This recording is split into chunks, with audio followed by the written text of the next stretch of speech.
Os Homens que Mataram o Facínora. Bem, eu sou pernambucano e o Lampião é um personagem que era muito presente na minha infância. Meu avô contando histórias, meu pai contando histórias. Porque a cidade que eu nasci, que se chama Trindade, no Pernambuco, está a cerca de 300 quilômetros de Serra Talhada, onde nasceu o Lampião. Então, é um personagem que eu ouço falar desde que era criança. Eu sempre gostei de literatura de cordel. O Lampião é campeão de citações de literatura de cordel, né? E aí, quando eu me tornei jornalista, nos anos 90, uma das primeiras matérias que eu fiz, eu estava então no jornal Diário Popular, no extinto Diário Popular, eu fiz questão de entrevistar a neta do Lampião, que estava lançando um livro, e a conheci, a Vera Ferreira, e um pesquisador que se tornou um grande amigo. E aí acabei entrando cada vez mais no personagem, fui para o Nordeste junto com um fotógrafo, ficamos um mês lá, produzindo uma série de reportagens, mas aí depois o material que eu tinha era tão vasto que eu falei, pô, eu preciso escrever um livro. E sobre o que eu escreveria? Eu falei, mais uma biografia do Lampião, eu não estou capacitado para fazer. Eu reconhecia que eu era o iniciante na pesquisa ainda, né? Diante de vários amigos que eu tinha que pesquisavam o tema havia muito tempo. Daí eu falei, bom, eu posso contar a história dos inimigos do Lampião. E aí um editor que eu tinha, o Darío Palhares, eu tinha feito uma entrevista com o filho do homem que comandou a volante que matou o Lampião, o João Bezerra, o filho dele até hoje é meu amigo, Paulo Brito, lá de Recife. E aí ele deu o título da reportagem, O Homem que Matou o Facínora, que é um filme famoso do John Ford. Falei, bom, tá aí o título do livro. Quando eu escrever meu livro, vai se chamar Os Homens que Mataram o Facínora.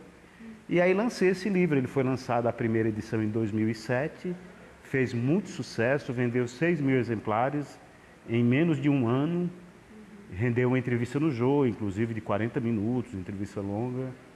E eu lancei no país inteiro. Esse livro me projetou nesse universo dos pesquisadores do cangaço, que tem uma série de grupos na internet, né? E daí eu virei assim um pouco uma referência na área de pesquisa dos inimigos, não do próprio Lampião, né? E aí fui atrás dessa história que agora também está virando documentário, né? Então esse livro ele está na terceira edição, essa edição é ampliada. Nessa edição eu falo de um fenômeno recente, que é o chamado Novo Cangaço, são esses grupos criminosos poderosos que atacam cidades pequenas e médias muito bem armados, com táticas levemente copiadas dos cangaceiros do passado. Não é a mesma história, claro. A história não se repete, né? E em lugares diferentes, ela está situada numa época, a história do Lampião se passa entre o começo do século até os anos 30, os anos 40 quase. Mas o cangaço é uma história de quase 200 anos, é uma história muito antiga, né? Desde que o Brasil era império. E aí essa história me fascina, eu acho que é uma história muito interessante e o Lampião é um personagem fantástico, né? Foi bandido, claro, quando me pergunta, a primeira coisa que me pergunta em palestra é isso, foi bandido? Sem dúvida foi bandido. Mas é um personagem histórico fascinante, muito interessante mesmo. E o que você descobriu nessas pesquisas que mais chamou a atenção? Bem, o que me chamou a atenção foi descobrir, primeiro, bom, eu sempre pensei assim, se o cara é grande, se o Napoleão é um personagem gigantesco, os seus inimigos, o Almirante Nelson, é do tamanho dele também, né? Então eu fui descobrir os inimigos de Lampião e descobri que tem inimigos que eram tão grandes, assim, em termos de prestígio, quanto ele. Inclusive esses que estão entrando no documentário, que são os únicos inimigos que Lampião temia e que tentou fazer um acordo de paz com eles, e eles responderam com uma frase que é a frase título do documentário, que se chama Acordo com Lampião só na boca do fuzil. Eles nunca aceitaram acordo, são os nazarenos, habitantes de uma cidade pequena, um vilarejo no interior do Pernambuco, né? Lá no sertão pernambucano. E aí eu descobri isso aí, e eu descobri uma conexão de guerras de família, que até hoje são coisas que existem no Nordeste, claro, de outra forma, diferente do passado.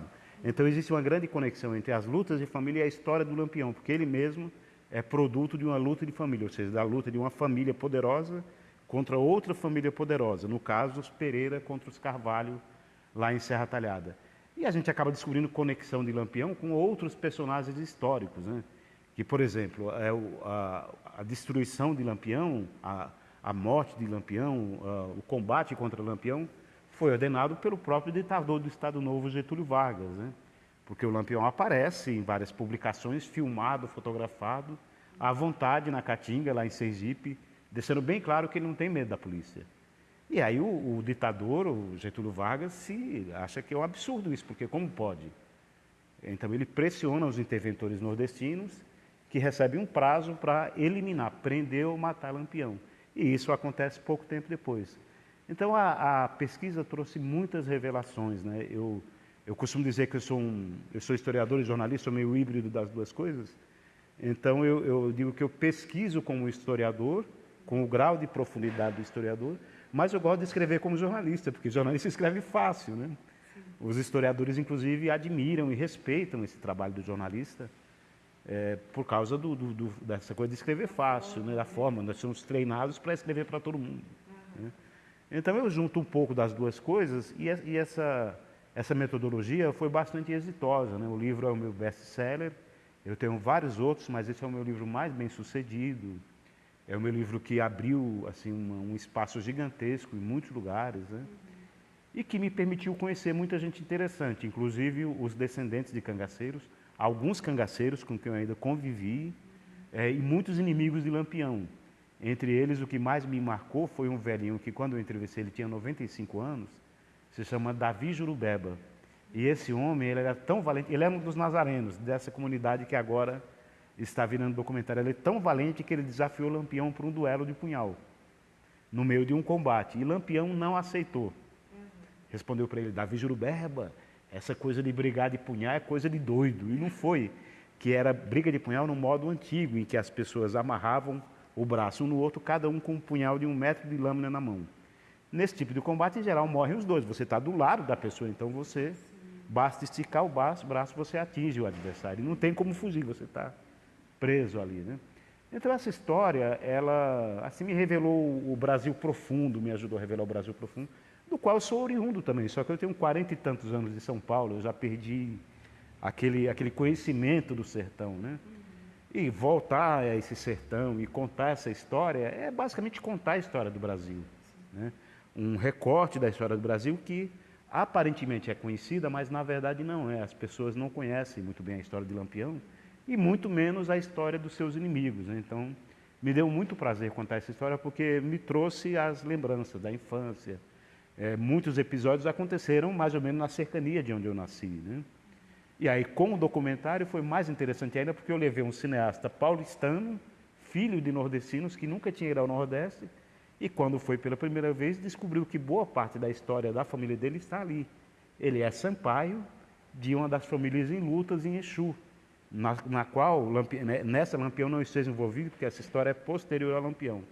Mas também é uma luta de famílias, que só foi apaziguada, durou 30 anos, matou mais de 40 pessoas, e só foi apaziguada pela ação do Luiz Gonzaga, que é lá de Exu, e que conseguiu acabar com a guerra, fazendo com que o governo de Pernambuco, na época, junto com o governo federal, interviessem e conseguissem parar uma guerra que durava 40 anos e que começa sempre por um motivo fútil. Mas aí morre um de um lado, os outros vão ao mato daquele outro lado. É uma coisa assim, impressionante, né, na história do Brasil. Então, vamos dizer que fazer esse livro me deu um banho de nordestinidade e de brasilidade, né, que eu acho que eu tive a oportunidade de contar um pouco da história do Brasil para quem não conhece, notadamente os habitantes das grandes cidades, que não têm quase nenhum conhecimento, né? A pessoa às vezes fala, eu fui para o Nordeste. Para onde você foi? Eu fui para Recife, fui para Salvador. Não, você foi para a praia. Na praia é diferente do sertão. Sertão é outra história. Você tem que entrar no sertão, porque é no sertão que efetivamente está a história do Brasil, né? Até a palavra sertão vem de desertão, né? Aquele lugar escondido, recôndito, que manteve as tradições culturais intactas quase até os nossos dias. Por isso que os personagens são ricos, né? Lampião, Padre Cícero, Antônio Conselheiro e tantos outros personagens, né? Lourenço, Beato Lourenço, Frei Damião, tantos personagens, tanto do mundo religioso, quanto da criminalidade, quanto da assistência social, o caso do Padre Biapina, personagens fantásticos que existiram nesse sertão e que são quase desconhecidos do restante do Brasil, né? Claro, com exceção do Lampião, que é muito conhecido. Enquanto você escrevia, você precisou ir, né, na sua raiz ali, no começo da sua vida, o lugar onde você nasceu. Você acha que o caminho inverso também pode acontecer? Então, quando você escreveu, você foi para lá, mas quem ler também vai conseguir voltar um pouquinho? Eu acho que é isso, pelo menos essa é a minha esperança, que a pessoa volte. Bom, Lampião é um personagem poderoso, muito presente na história do Brasil. Todo mundo, de alguma forma, ouviu falar de algum episódio envolvendo Lampião. O seu pai contou a história. E você sabe, São Paulo é a maior cidade nordestina do Brasil, né? Aqui entre nordestinos e descendentes, são 4 milhões. A população do Uruguai é uma população nordestina e de descendentes muito grande. Então, eu acho que as pessoas fazem exatamente o que você falou, esse caminho inverso, de se voltar para aquilo que está na sua origem. E perceber que essas histórias são fantásticas, né?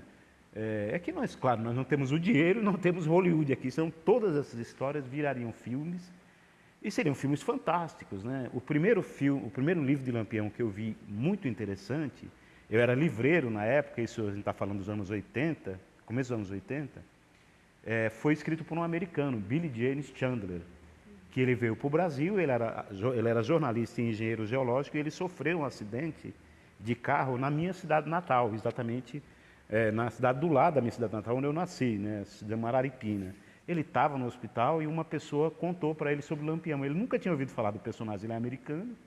Essa pessoa falou de Lampião e ele era estudioso de Billy the Kid e de Jesse James, bandidos americanos.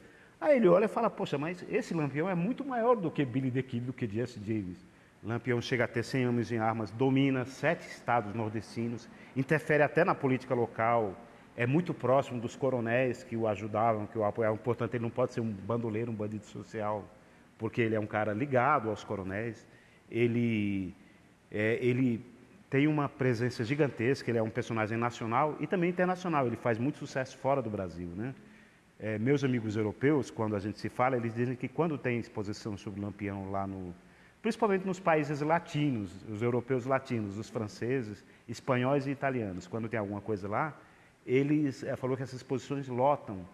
Por quê? Porque eles acham que Lampião é muito parecido com os bandidos medievais deles. Eu coloco aqui até no livro alguns bandidos medievais italianos, que eles chamam de banditi, que se vestiam de um jeito diferente. A descrição deles parece estar falando dos cangaceiros. Aquele jeito extravagante de se vestir, porque na verdade é o cangaço do Lampião. Aquele chapéu cheio de estrelas, o chapéu quebrado na testa, aquele armamento ostensivo, mostrando mesmo, aquela coisa do orgulho de ser cangaceiro, né? Orgulho de ser bandido, mas enfim, não deixa de ser um orgulho. Então o que acontece é que Lampião, ele é um personagem que ultrapassa as fronteiras do Brasil, né? E o Lampião, ele é um dos brasileiros mais biografados que existe. Ele disputa com Getúlio Vargas e com Santos Dumont, né? O título do brasileiro, quer dizer, é uma coisa curiosa, né? E uma vez algumas vezes me contestaram, mas é um bandido. Eu falei, não, mas todos os povos do mundo estudam seus bandidos. E a gente não estuda para se tornar bandido, claro, a gente estuda para saber qual foi o problema social que gerou esse bandido, exatamente para a gente não cometer o mesmo erro, né? Então, o Lampião é um personagem que é muito, muito interessante, é muito rico o personagem, merece ser estudado, até para a gente fazer a crítica, né? Não é para concordar com ele, né? É para poder fazer a crítica, efetivamente. Né? E o processo de pesquisa que você teve, foi muito difícil ou por ser um lugar em que se fala muito de Lampião, foi um pouco mais fácil? Olha, foi bastante difícil, porque embora se fale muito, não tem tanto material escrito, assim, o que tem são os jornais da época.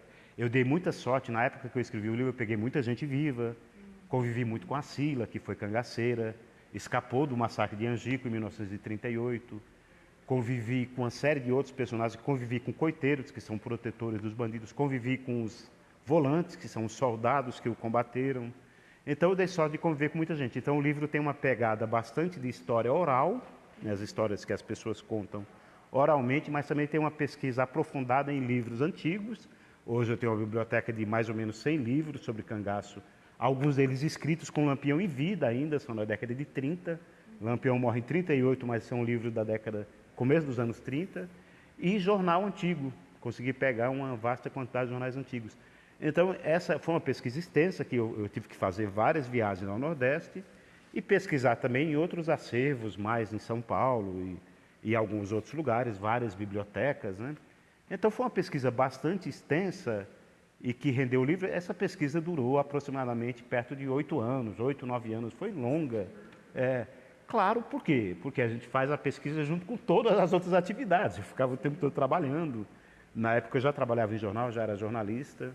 e já tinha começado a dar aula também, já era professor.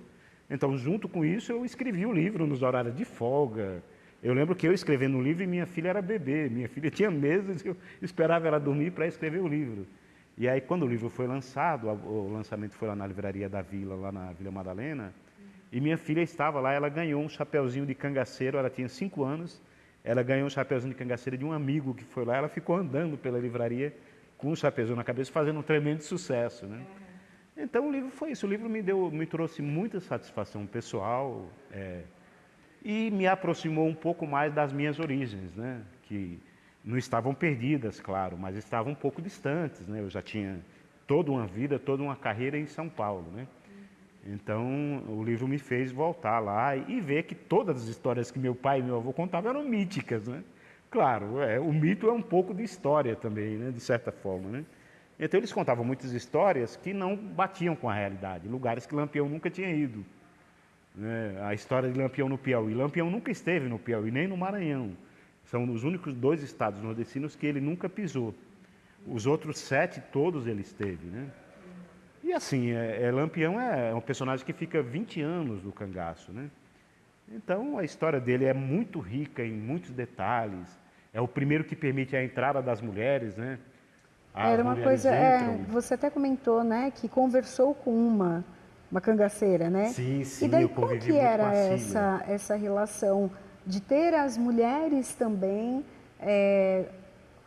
que eles falavam meio que uma gangue, né? Um Sim, grupo. como se fosse uma gangue, um grupo armado de bandoleiros que Lampião dizia que não roubava, né? Porque roubar é humilhante para o sertanejo. Ele dizia assim, eu não roubo, eu tomo pelas armas. Eu vou lá e peço, se a pessoa não der, eu tomo. Então, mas o Lampião, a primeira mulher que entra no cangaço é Maria Bonita. Isso a gente já está falando do começo dos anos 30.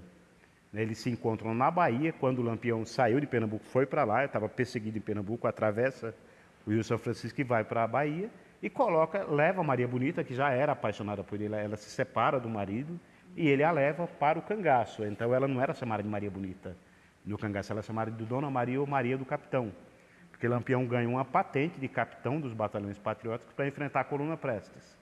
Então ele leva até o fim da vida esse orgulho de ser capitão do exército, seria uma força equivalente ao exército, ter sido legalista durante algum tempo, né? Um bandido recebendo a patente das mãos do próprio padre Cícero, o padre Cícero que entrega essa patente para o Lampião. E o Lampião era um homem religioso, ele adorava o padre Cícero e ele era devoto de Santa Luzia, a santa protetora dos olhos, porque ele era cego de um olho. E esse problema se estende um pouco, é um glaucoma, chega até um pouco ao outro olho, que era saudável, né? Então as mulheres entram, e as mulheres, elas não combatiam, tinham algumas particularidades. Primeiro, a roupa delas era diferente dos cangaceiros, elas não usavam o chapéu quebrado na testa. Elas usavam um chapéu que parecia um chapéu de escoteiro. Elas usavam, uma única arma que elas usavam era um revólver 22, que era para avisar onde elas estavam, não era para lutar. A única mulher que combate é a Sila, mulher é a Dadá, mulher de Corisco, porque Corisco perde o movimento dos braços, ele leva uma rajada de metralhadora, e ele não consegue atirar com armas longas, só com arma curta, o braço encostado no corpo, né? Então ela combate, a Dadá era uma mulher muito valente. Então, quando Maria Bonita entra no cangaço, os outros cangaceiros começam a trazer suas mulheres, suas namoradas. Então o cangaço chega a ter, em algum momento, mais de 30 mulheres. E isso se inicia com Lampião, sob crítica dos antigos cangaceiros, que diziam que jamais permitiriam, porque eles achavam que mulher no bando dava um motivo para briga, muitas vezes por elas, entre os cangaceiros. E que também os cangaceiros brigavam menos quando tinham mulheres, porque eles primeiro tinham que proteger as mulheres. Mas o fato é que, e todos, vários pesquisadores concordam, com a entrada dos cangaceiros, das mulheres no bando, praticamente desaparecem os casos de estupro, que também acontecem entre os cangaceiros. Não tem muito registro do bando de Lampião estuprando mulheres, mas outros bandos.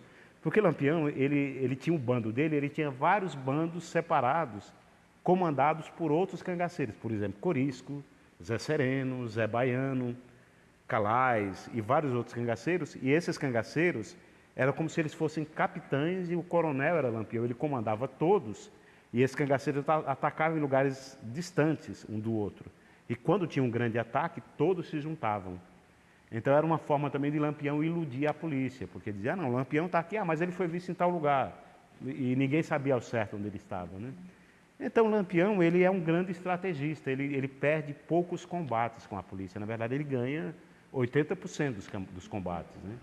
Para o governo e para a polícia, um ladrão. Como a sociedade o via? Olha, primeiro o Lampião vira, e é uma fama justa, né? Por exemplo, assim, o estereótipo do homem valente nordestino, né? E ele era excessivamente valente mesmo, de fato ele era valente, ele não era um covarde, ele era um homem muito valente. Ele acaba sendo visto, e inclusive com ele em vida aparecem livros que o comparam com Robin Hood, que rouba dos ricos para dar para os pobres. Isso nunca aconteceu, na verdade, né? Mas essa mística se forma.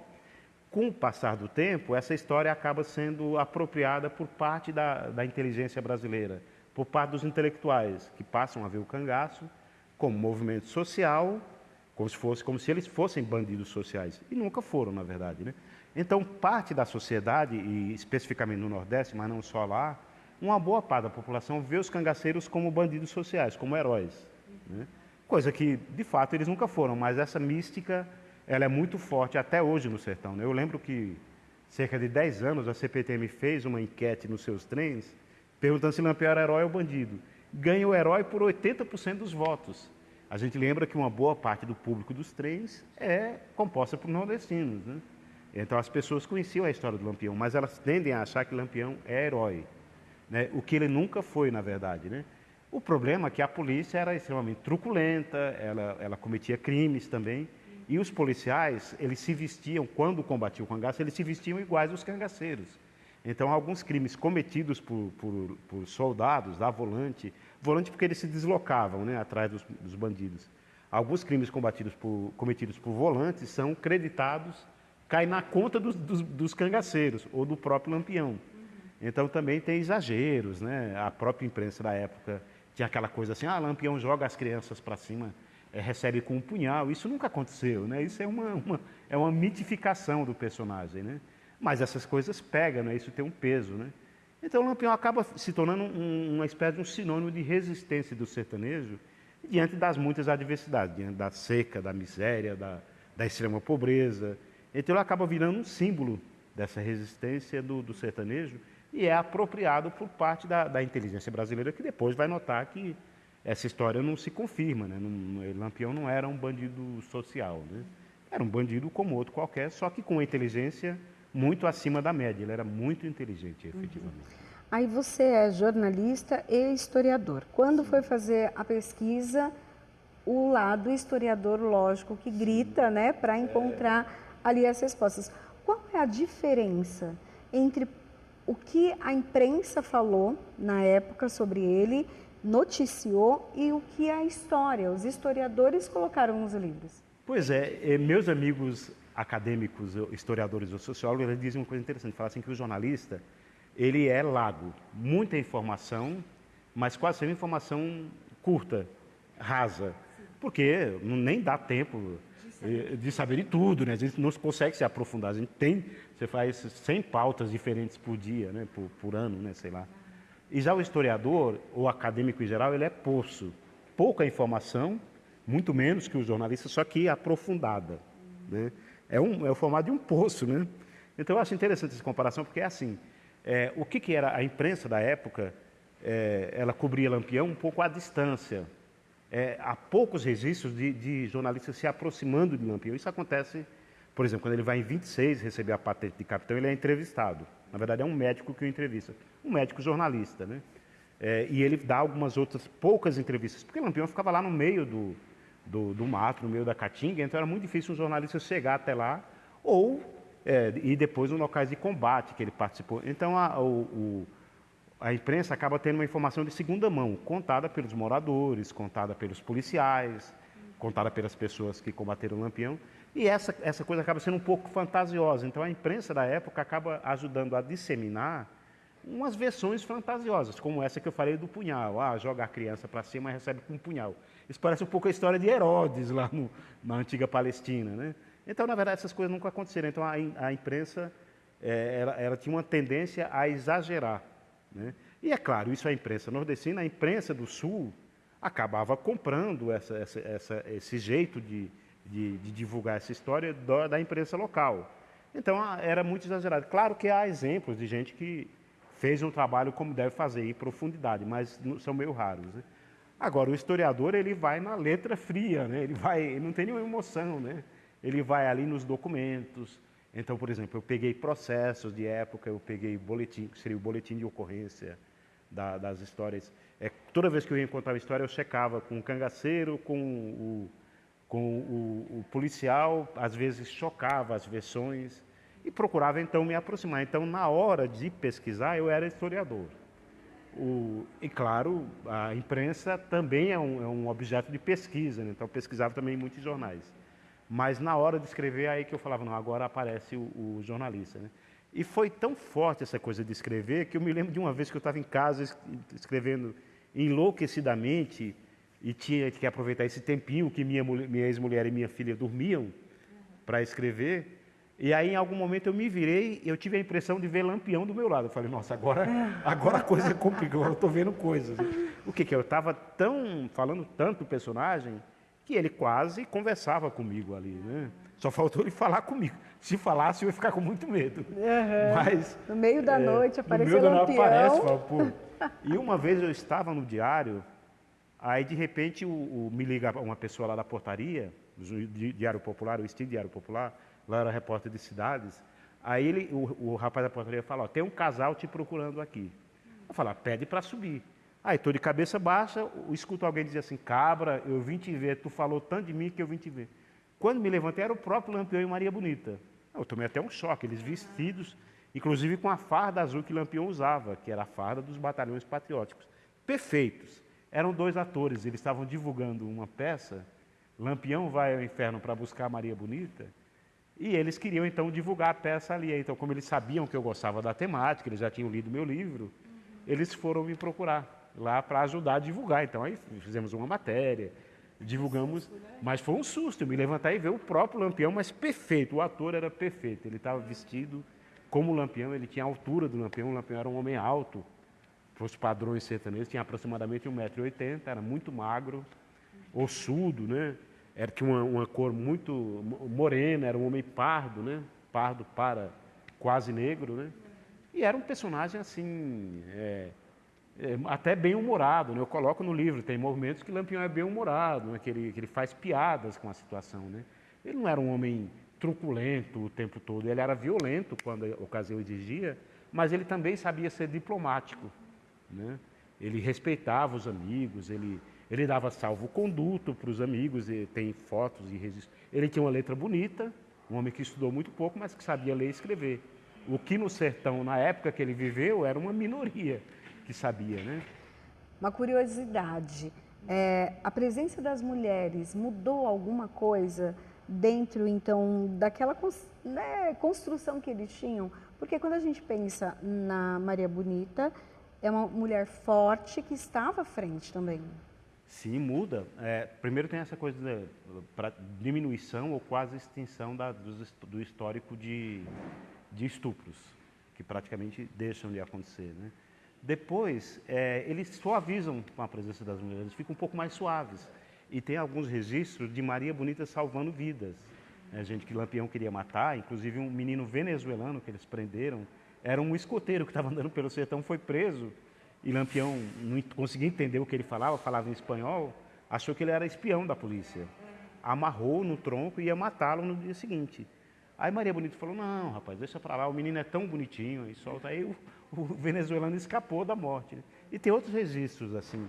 Então isso dá uma suavizada, eles param, porque em geral o cangaceiro vai procurar as prostitutas na beira das ruas, né? E eles param com essa procura, porque o cangaceiro acaba sendo fiel para a sua mulher. Então dá uma suavizada e eles ficam mais cuidadosos, eles brigam menos. Porque primeiro eles têm que proteger as mulheres, isso é prioridade. Então um grupo de cangaceiros sai com as mulheres, leva para algum lugar seguro e os que ficam lutam.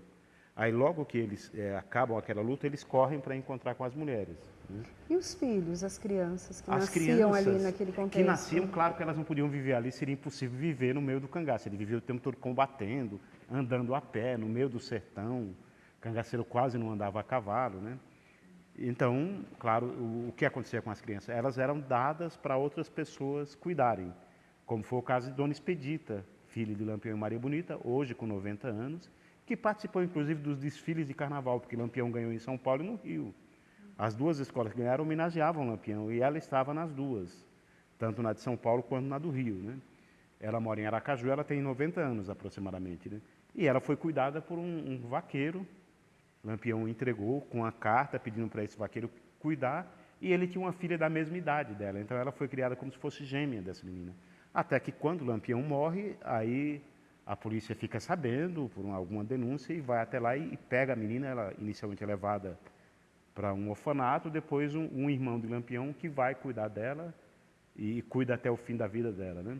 Mas isso traz uma série de... a presença das mulheres muda o jeito de ser dos cangaceiros, sem dúvida, né? Enfraqueceu? Para os críticos, enfraqueceu os cangaceiros, né?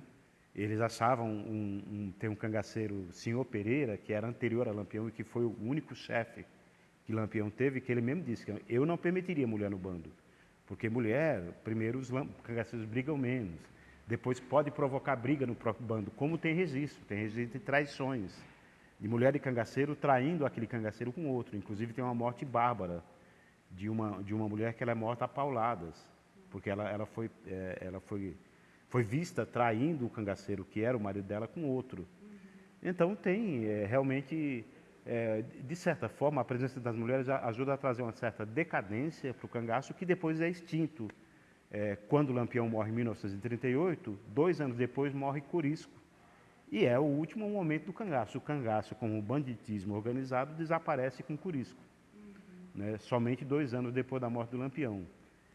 Existe desde o tempo do Império, mas acaba nos anos 40. Né? E daí vencem, então, os perseguidores de Lampião. Sim, sim. Aí é uma vitória do Estado brasileiro organizado, né? E uma vitória da polícia de 7 estados, que faz convênios. Eles fazem convênios entre si para perseguirem.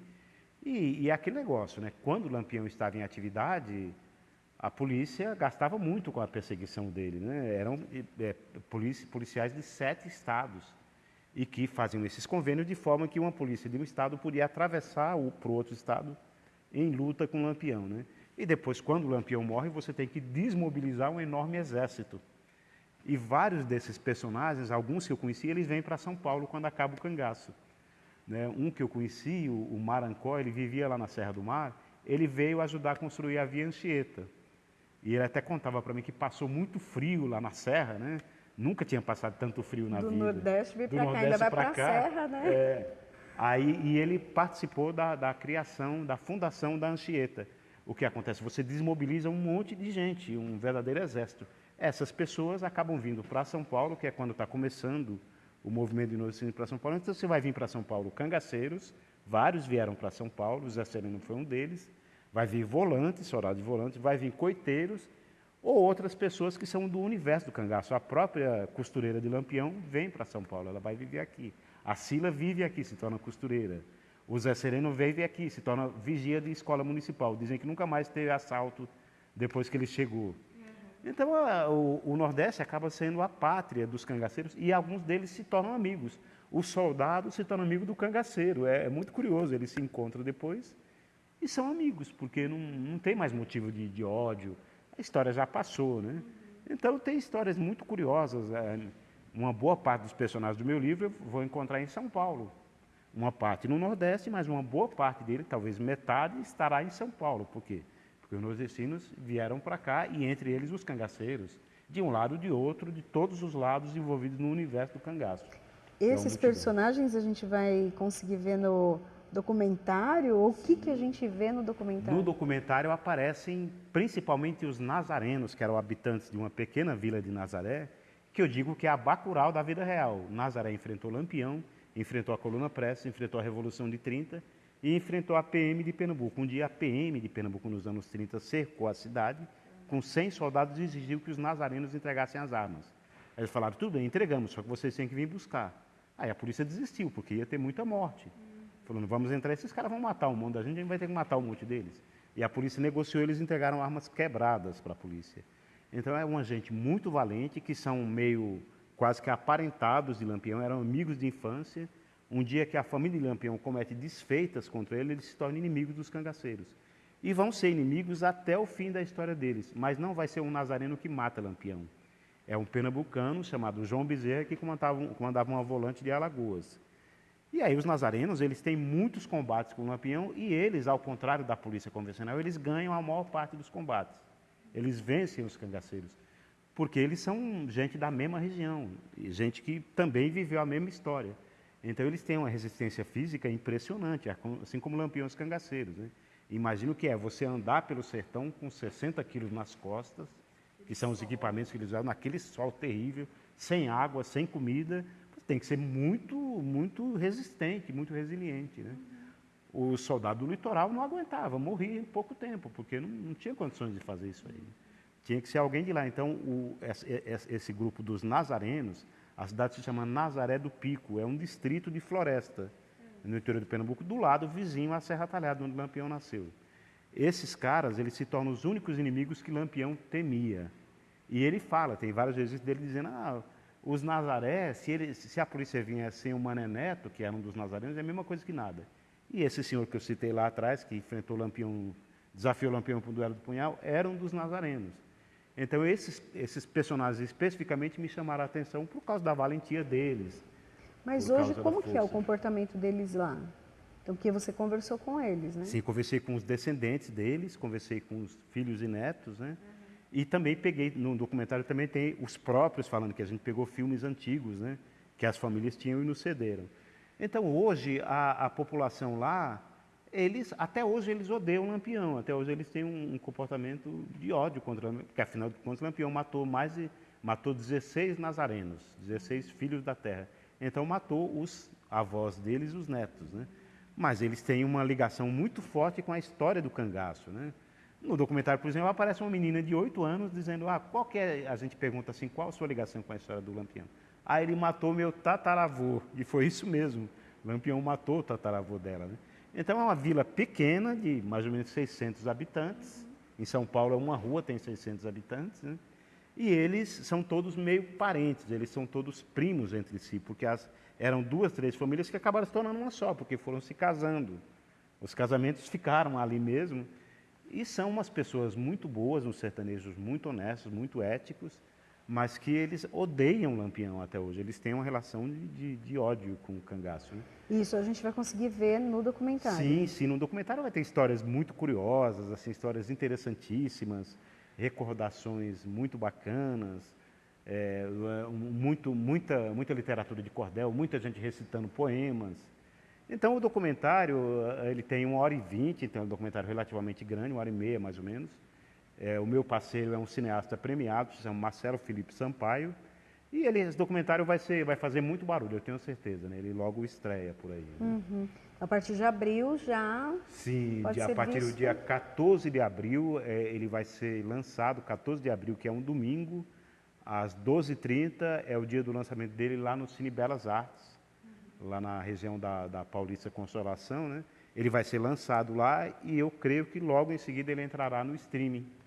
Ele já tem distribuidora e possivelmente esse documentário em seguida já estará no streaming e as pessoas poderão vê-lo. E ele deve ficar algum tempo em cartaz nos cinemas também. Né? Bom, antes então da gente terminar a nossa conversa, né? Tem mais uma obra aí que está quentinha, né? Sim. Tem essa obra São Paulo Deve Ser Destruída, que retrata um tema. Esse livro é fruto do meu mestrado em História, eu sou mestre em História na PUC, né? E pesquisei essa temática, que também sempre foi uma inquietação minha, né? E essa história, a Revolução de 24, a Revolução Esquecida, ninguém quase conhece São Paulo, ela é muito mais cruel do que a Revolução de 32.